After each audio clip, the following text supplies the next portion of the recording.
This morning we will be praying. We'll be praying for Nigeria, and then we'll be praying for the Congress. I've told us that the mistake that the church has made in the past is that the church prayed but never acted. And the Bible says faith without works is dead. For the Bible says by strength shall no man prevail. By strength shall no man prevail. This ministry is resting on 7 pillars. There are first 3, there are second 3, and there is a single one. The first 3 is for the mandate for the church, Common Christian Assembly. And what is the mandate? To raise an apostolic generation, a people that are apostolic in mind and in spirit, with a mindset of holiness, faithful, and diligent wherever they go, especially in their marketplaces. Raising apostles in marketplaces that are holy, that are faithful, and diligent. That's the first one for the church. The second one is for me, for my ministry, for my mandate. And my mandate is to bring clarity, sanity, and balance. So it means that whenever there is confusion, it is within my mandate, it is within my calling and my assignment to bring clarity there. Wherever there is insanity in a situation, in a society, in an environment, to bring sanity to that place, to speak sanity. And wherever there is incoherencies of policies, where there is imbalance, injustice, it is still within my mandate to bring balance, either for the church or for the world. So whenever I speak to nations, whenever I speak about the ills in Nigeria or all over the world, I am operating within the boundary of my mandate. I am operating based on the commission of God for my life. Like I said before, I do not hate Islam. I do not hate Muslims. I don't hate Muslims. It is not in the nature of the regenerated children of God to hate. We don't hate in this kingdom. We love. I don't hate Muslims. In fact, I've had fantastic friends that are Muslims. I have been helped by people that are Muslims. I grew up with people that are Muslims. So I don't hate Muslims. I don't hate Islam.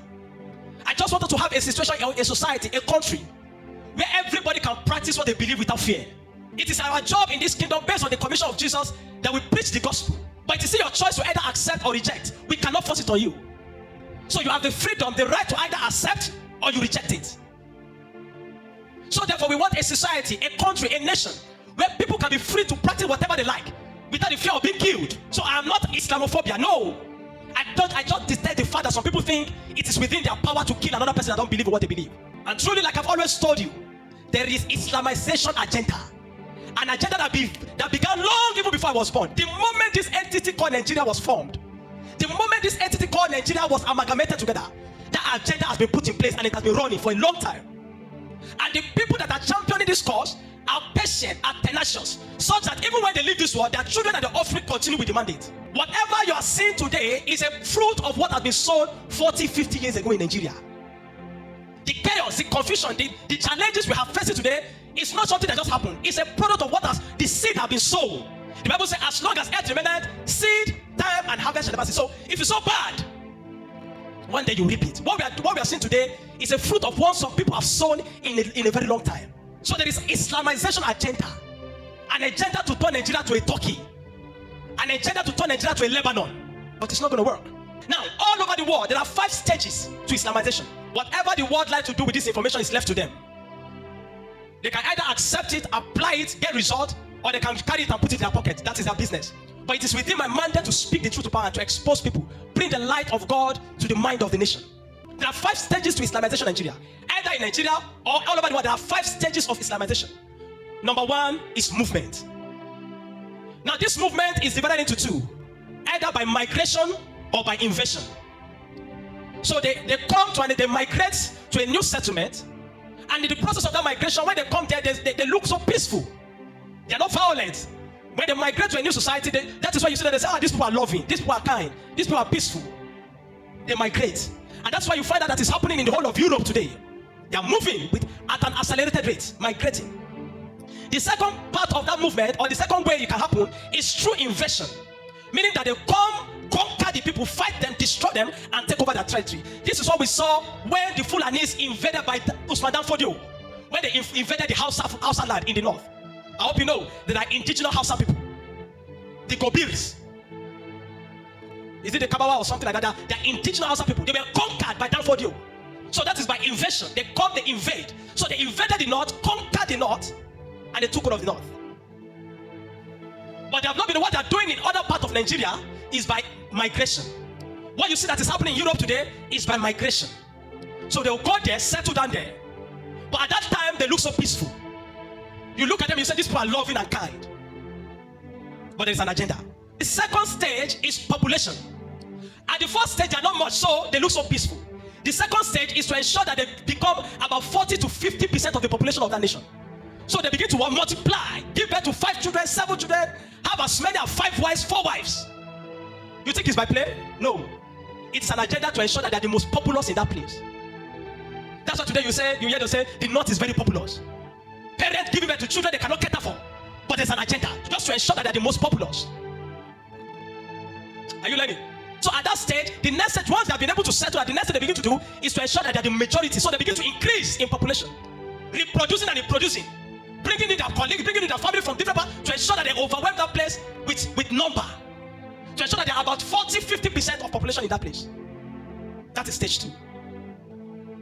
Some 20 years ago, 30 years ago, if you go to the UK, you'll find very little Muslims. Very little. Some 20-25 years ago, if you go to the UK, you'll find very little mosque. But today, there are thousands of mosques in Europe. In UK, in Canada, there are thousands of them. So when they come, they're also peaceful in stage 1. But in stage 2, the moment they know that they begin to gain number, then that is when the agenda begins to go into place. So the second stage is that they multiply. Then when that has happened, then they move to the third stage. What is the third stage? The third stage is to position themselves in power, in government, in the military, strategic positions, strategic places. Are you with me? That's why if you go to Abuja now, and you go to federal government parastatals, you see almost everywhere, malams everywhere. Malams everywhere. Position themselves in military, overwhelm the military in number. The Northerners are the most in the military today. But army, air force, police, whatever it is, they are more in number. So they position themselves in strategic position in government. They begin to gain power. That was how they did it in Turkey. They begin to gain power. That was how they did it in Lebanon. But there's an agenda. And I pity UK. I pity Europe. Because when their agenda is fully materialized, what is happening in Nigeria will be a chance play to them there. Today you have cities and colonies and cities in Europe that are governed by Muslims, by Arabs. You think they're trying to be liberal. The Europe is playing political correctness, but they have no idea what they're doing. So stage 3 is that they position themselves in key places in government. Key places in government. Go to any federal government parastatal today in Nigeria, I assure you, you find them all. In military, they're there. Civil servant, they're there. Are you with me? That's what they do. That's stage 3. Then when they know that they have succeeded in stage 3, then they move to stage 4. Stage 4 is the most dangerous. And what is stage 4? Implementation of Sharia. Stage 4 happened in Nigeria in the year 2000. 1999-2000. That was when stage 4 happened in Nigeria. Where Sharia was implemented in Nigeria. In 12 northern states in Nigeria. 12. Every time I remember that, it breaks my heart. And I begin to ask myself, what were the father of faith in Nigeria looking like? What were they looking? What were the Christian leaders looking? When people were implementing Sharia, knowing fully well that the laws of Sharia permit somebody to kill another person that speaks against their God. It permits them to kill, to destroy somebody's property that is not in alignment with the principle of Sharia. Knowing that the principles of Sharia breed extremism. This is what brings terrorism today. So every time I remember, I ask myself, how did this happen in Nigeria? That 12 states in Nigeria is practicing Sharia. What were the Christian leaders looking at that period? But you know, just like it was in the days of Turkey, the Christian leaders were busy building tabernacles, 20,000 capacity, 100,000 capacity. They were priding themselves in how big their capacity is, how big their cathedrals are. And these guys were strategically positioning themselves. The Christian leaders were busy raising big cathedrals. They were positioning themselves of Islam, the Islamic faith, the Muslims, they were positioning themselves. The jihadists, they were positioning themselves in government. And when that happens, they implemented Sharia. Today, all the big cathedrals have been turned to mosque in those nations. Stage 4 is the most dangerous. The moment you have allowed them to succeed in implementing Sharia, there's no way stage 5 will not succeed. I'm giving you stages. I'm telling you how it is. I speak by the Spirit. I'm not speaking carelessly. For the Lord is he that worketh in me both to will and to do of his good pleasure. That which I speak is by the Spirit. And they institute Sharia, knowing fully well that the principles of Sharia breed extremism. The teachings of Sharia breed extremism in people. What we are seeing today is as a result of the implementation of stage 4, which is that happened in the year 1999, 2000, 2001, where 12 states, starting with Zamfara State, implemented Sharia by a governor. In fact, the governor, I've forgotten that his name, the governor said it is his desire, it is the desire that the whole of Nigeria practice Sharia. And we say we are a secular state. So they started with 12 states. How did they allow 12 states of Nigeria to be practicing a law that gives another person a right to kill another person in the name of blasphemy? How did they allow that? What were the Christian leaders looking at that period? Of course, I was a boy at that age in the early 2000s. What were the fathers of it looking at? What was God looking at? Today, many people have been killed in the north simply because of Sharia. They'll say you speak against their God. They behead you. They behead somebody. They bust Deborah Samuel alive. Sunday Jackson has been sentenced to life in prison, and many others have been killed in the name of blasphemy.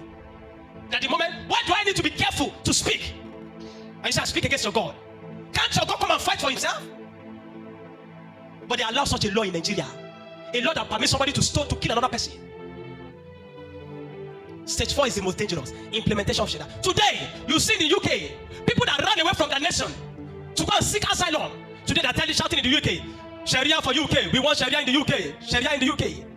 And I tell you, if the UK permits that, even if it is one state that legalize Sharia, that institute Sharia, they're finished. When the war, let them continue to play political correctness. But when the war starts, they will regret permitting it. Now they are permitting themselves. Today you see mayors and councillors and all those people in the UK that are Muslims. You think it's not, there's an agenda, they're waiting.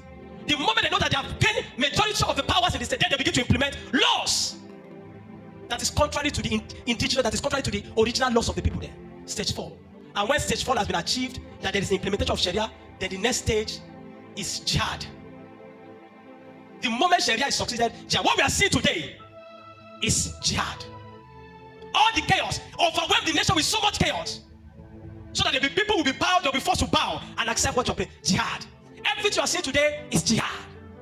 Ha! Oh my God. If you know how many lives have been lost to this cause. That's why I'll keep saying it. Sharia must be abolished in Nigeria. We are a secular nation, not an Islamic nation. We are a secular nation, not a what? Not an Islamic nation. We cannot be in a nation to say we are a secular nation. And some people are carrying a law that permit them to cause chaos. Sharia must be abolished. If Nigeria wants to remain peaceful, if Nigeria wants to get an atom of peace again, everything that permits extremism, everything that facilitates extremism must be abolished.